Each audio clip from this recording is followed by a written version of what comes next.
Hello BookTube community, and welcome to another edition of Erin's Book Club. I've got another review to do for you guys, and this one I got in the Goodreads draw I got for free, called Listening to the Sun. I'm going to read the back of it for you so you guys can know what I was reading.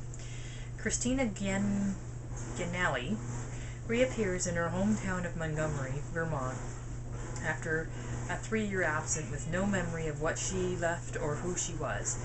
Her former lover, Jesse Harkinson, is exuberant to see her again, but baffled by the changes in her, both physical and emotional. But he needs to know, and so do the FBI agents who have come looking for Christina for a totally different reason. This is totally unexpected. The book was not at all what I was imagining. It is an alien book. It is a book about abductions, and who wrote this here? Dawn Reno Langley. So Dawn did her research. The entire premise of the book was so believable. It was a really quick page turner. I mean, for me to get done a book this size, because it had like 300 pages, so for me to get done a book this size in less than a month is amazing, with all of my life that's going on. But I couldn't put this book down, like to the point where I was trying to get my chores done this weekend, and I didn't get them all done because of this book. I was forcing myself to read a chapter, and then I had to put it down to do my chores. It got that bad. Very, very quick read, very nicely set up book. Like, it had its partitions. Its chapters were really easy to follow. There was a few spelling errors, but nothing huge. There was a few editing errors. Again, nothing huge. I knew what the premise of the story was. It didn't interfere with my reading at all. I'm flabbergasted with the reality of how this author wrote everything, even with the different powers that the characters got. It was believable, the powers that they had. Now, we all know how I am about realism and that kind of thing, and a realistic book.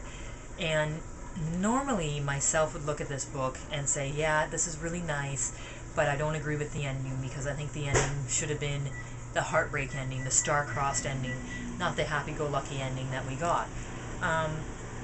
But in this case, no, I think the ending was correct. I think that the actual happy-go-lucky ending was the real ending, and the mission that they were given in the end was a realistic mission. The concept that you would have many aliens fighting for an Earth that they're trying to save, and still save the parasites, then let's call us that, because what we do to the Earth and what we have continually done to the Earth, we're parasites. We are killing the Earth, our host, which, let's just be all serious about it. So the concept that acknowledges the devastation that we cause to our Earth, and to have an alien race that, instead of just wipes us all out, which they could easily do, tries to think of a solution where we're still saving the people, is an interesting concept, and I think it's an enlightened concept, because it's not something that I would think of. If I was an alien and had all that power, the people would be dead. The Earth would be saved, and the people would be dead. But yeah, no, I'm very pleased with this book. It's a keeper for me. I think it's one that I'm going to read again. So, and all you guys out there, if you get a chance to get Listening to the Sun, pick it up, read it. Just a phenomenal, wonderful book.